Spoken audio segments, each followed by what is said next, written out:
सम्पूर्णमा नमस्कार।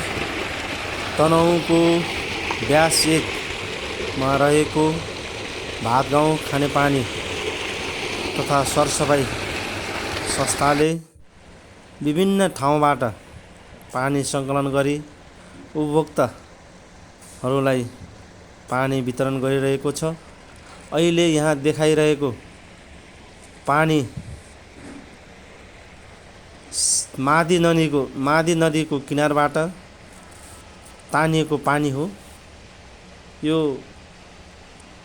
भर्खरै तानिएर यहाँ प्रशोधन गर्ने ट्याङ्कीको परीक्षण गरिरहेको छ। यो आयोजना सम्पन्न भएपछि यहाँ भएका उपभोक्ताहरूलाई खानेपानीको समस्याबाट मुक्त हुने विश्वास गरिएको छ। यो खानेपानी संस्थाले विभिन्न ठाउँबाट पानी सङ्कलन गरिरहेको छ।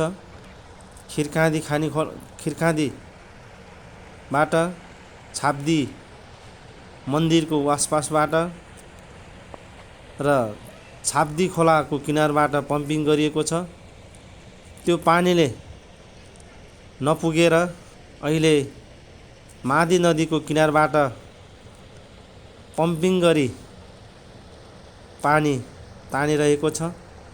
अहिले तपाईहरूले देख्न सक्नुहुनेछ। यो काम सम्पन्न भएपछि सम्पूर्ण नयाँ उपभोक्ताहरूलाई पनि वितरण गर्ने काम हुनेछ र यहाँ भएको सम्पूर्ण उपभोक्ताहरूलाई पनि पानी 24 घण्टा पुग्ने यहाँका कार्य समितिहरूले बताइरहनु भएको छ।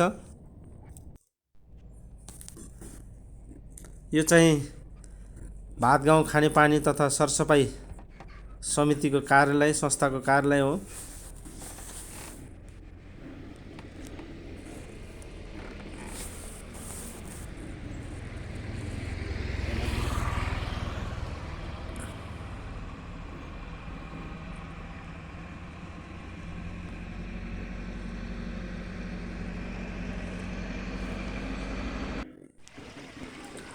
यो देखिरहेको पानी चाहिँ सुरुमा ल्याइएको खानेपानी।